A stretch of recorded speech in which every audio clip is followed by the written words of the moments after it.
Hello everybody, and this is Crystal, and I'm part of Maymaymadeit Design Team, and today I'm going to show you some organizational tips. January, and that's the time to reorganize everything after the Christmas rush.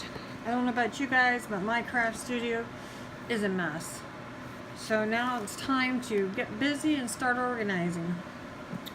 Well, Maymay has got these new plastic containers. They're called card boxes, and they snap shut, and they have these removable dividers that you can use them to divide your cards or whatever, or not use them at all. I was really excited when I seen these because I've been using these boxes for a couple of years now, and I was no longer able to purchase them from where I got them before. And so I was pretty tickled when I seen that Maymay had them. That means that I could start organizing more with them. I have 5 of these in my studio so far, and I want to get a few more. But I wanted to show you, here's how I organize my embossing folders.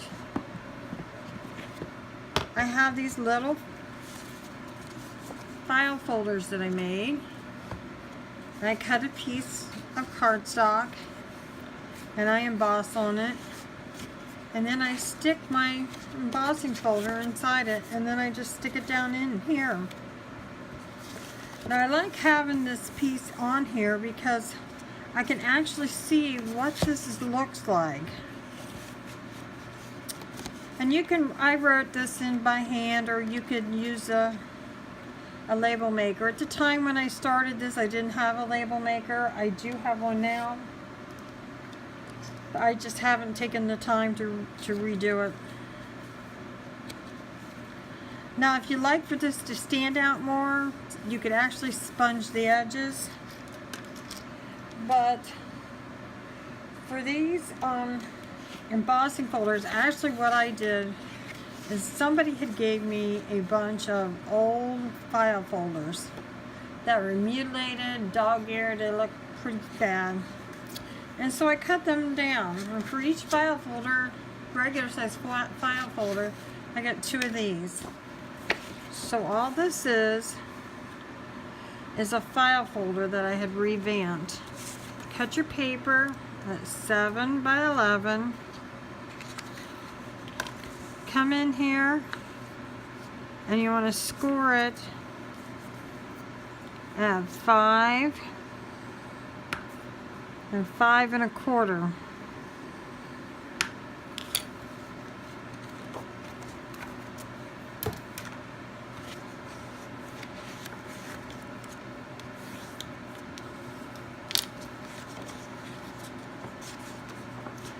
And I'm just using cardstock. You don't have to use a file folder, the heavy file folder paper. And then take your 1, 2, 3 punch board. You want to measure at 3 and punch. And you have this nice little dip. And then I like to round it. I have round on the other side. And then I'll bring my paper trimmer back in. And I will lay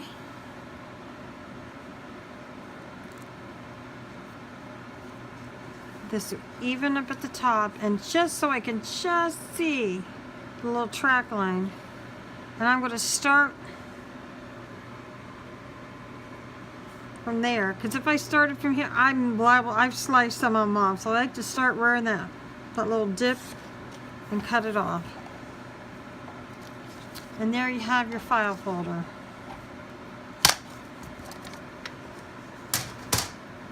Which is quick and easy. And this is 5 1/2 by 4 1/4, regular card, A2 card size. And I just ran it through the embossing machine. Yes, it was this one. Ran it through the emboss machine. Check it out. And then I use my art glitter glue to glue it on there. And then I write. And not only do I write like what it's called, or if it doesn't have a name, I give it a name. And I always put what company. Like this was a Sizzix. And they're usually always written on the front what company they are. So anyway, so that's how I do my emboss folders. And I have 2 of those things full of my embossing folders. I also like to use them for my dies.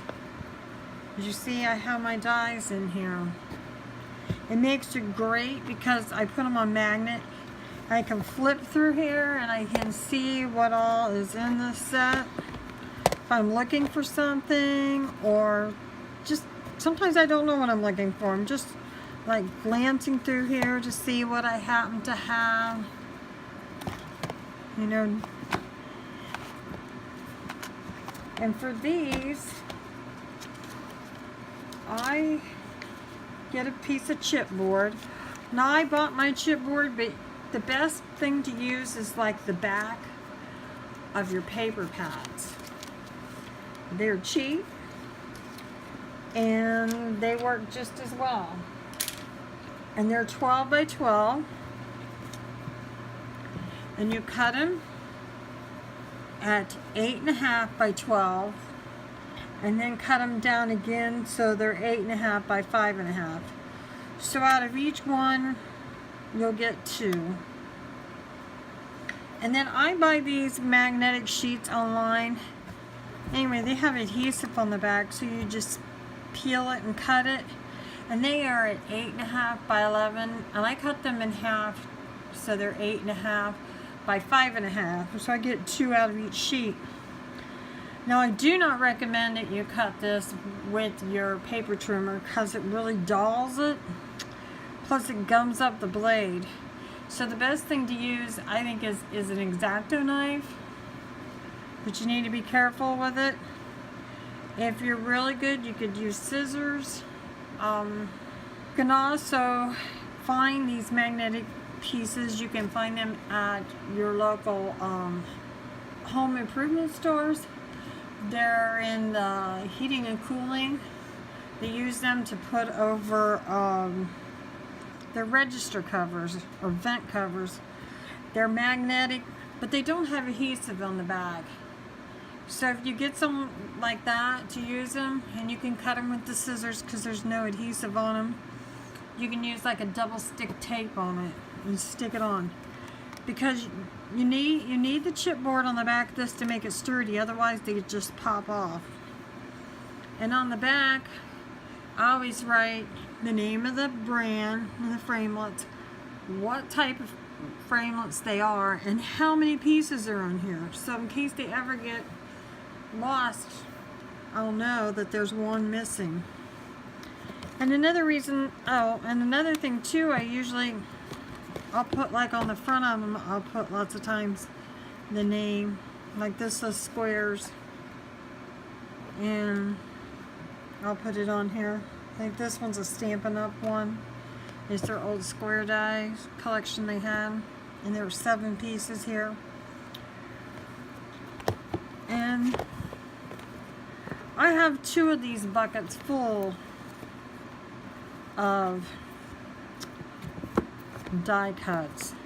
And like I said, see, and if they pop off, most of the time they stay there, but every now and then you'll have one that'll pop off if the die gets bent. It might pop off because it'll be curved. But yeah, like my ovals here, for some reason they never wanted to stay on. They just, well, they're bowed too, as you can tell. They're bowed, so they don't want to stick on the magnets. But that's all right. They're down inside of here, so I know where they are.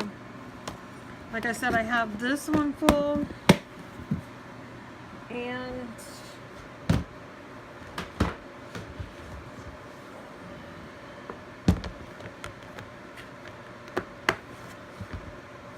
I also have this one full. To see, you can just, go through here. I can look and say, oh, I want this or I want that. Well, that'll be good. I wonder if that would work. And I may have some that won't all fit on here. And I've had that problem too, so I have like I'll put them on 2 different cards. Like, let me see. Like I have these sweet and sassy die cuts. There's 1 and there's 2. So I just put how many is supposed to be on each one.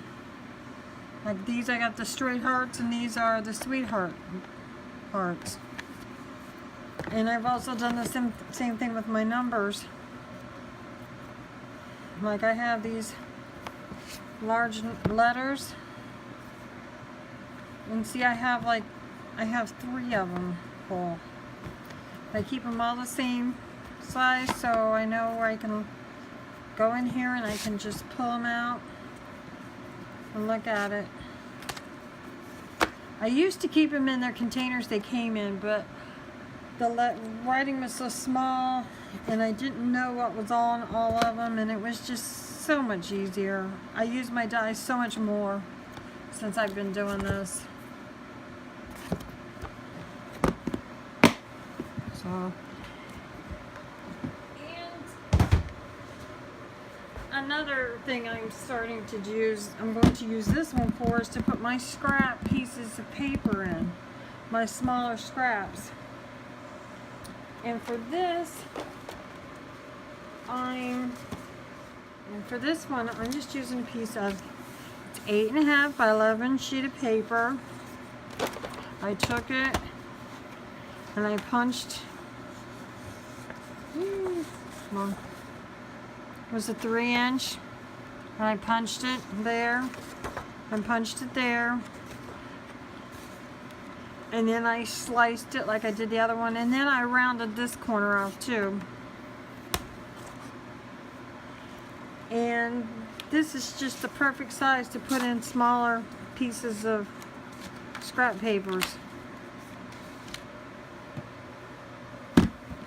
so they'll fit nicely inside of here. Of course, I just have them thrown in here, but I'll be marking them like say I'll put like greens or something in here, or maybe I'll put like Valentine or Christmas papers or whatever, and just stick them in, or black or white, or even like my watercolor paper, and stack them in here. And for these, I will probably go ahead and use the folders, and then I'll probably mark on here to keep them from falling over, to help stand them up more. And another use that I'm going to be using these for is I buy a bunch of cardstock, or cards that are already made up, with the envelopes. And as you see, I have a bunch of these. Like I have the smaller ones, I have the note cards, I have just the envelopes. Well, these are note cards too, I guess. These are all note cards. But I also have,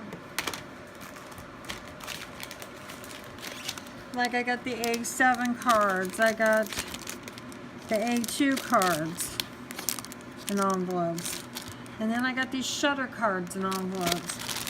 So what I'm planning on doing is putting, like, maybe my A7 cards back here. I'll put my A2 cards here. And my note cards, I have a whole bunch of them. I'll probably put them like right there. And then just mark them. Like I said, I have a label maker. I can just label these. And you can adjust it to how, if you use a bunch of them, you don't have any more, you can make it smaller. So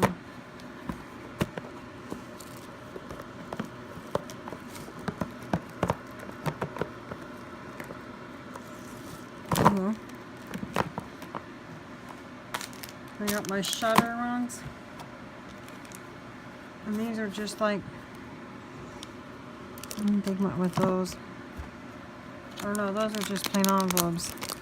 Well, and I put the envelopes there. So, anyway, so grab yourself some of these. These are a really good price, and they're, like I said, I've had mine for several years now, and I just love the way to organize with these things. Another organizational tip I want to show you on how I organize my Maymay stamps. I have all of these stamp sets that are hers. As you see, I have a lot of her stamps. And what I do, when I first get my stamps, I bought these Brutus Monroe stamp cargo sleeves. Now, I don't know about you guys, but the package that the Maymay stamps come in, yeah, they come in a nice little plastic, like this one's still in it. They come in this nice little plastic thing. And then I've seen where you can cut these off and then cut this down and turn it around. And that's great. That is a great economical way to do it. But for me, it wasn't practical because I kept ripping these things, trying to get them open.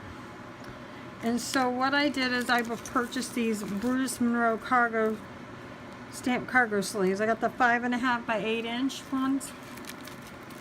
And these things, I love these things. I bought several packs of these. These are so nice. They're nice and they're thick. They work really well. I take my stamp out of the packet.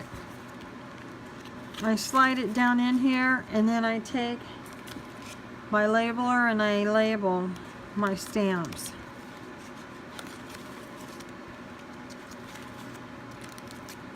And this is the companion, so I just put it in here in the back so they're together, because I always use those two stamps together. And then I put them in alphabetical order so I can find them.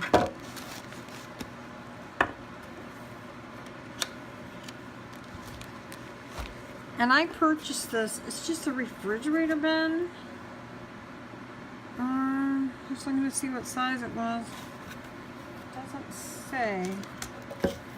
I'll get my 10 Pulse ruler on here and find out. It is 6 by 11. I picked these up at Dollar General. They were like $2, maybe $3 at the most. And they're perfect for stacking your stamps up in there.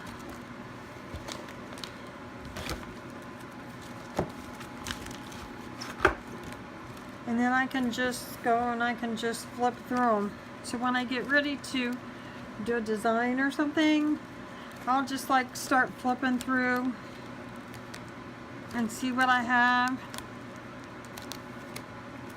and see what I can pick out. And some of the stamps I know because I've used them a lot, and some of them I forget about, so it's kind of nice to go back through here again, especially for sentiments and stuff.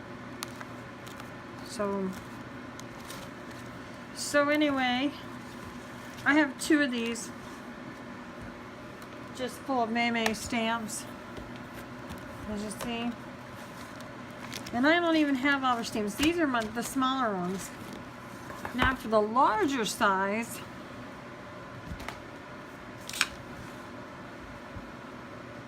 I just went and got me a 3-ring binder. This is my Maymaymadeit large stamp sets. And I just put them in page protectors and put them in here. So that's what I put them in. And I put them up on my shelf. But these things work really good because they don't take up a whole lot of shelf space either for all these. So I hope I gave you some ideas to start organizing your craft room so you can see what you have. So if you like what you see, please give me a thumbs up and please subscribe to my channel. Bye for now. Happy crafting!